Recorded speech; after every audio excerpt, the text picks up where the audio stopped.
தூயவனே நீர் என்னை தொடனுமே.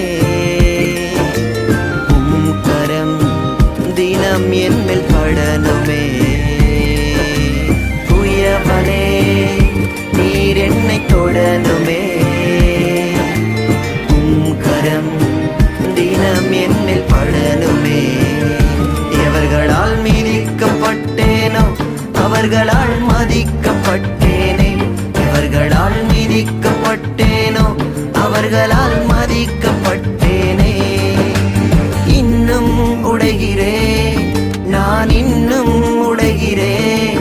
உங்க கரத்தில் இருக்கவே ஆசைப்படுகிறேன்.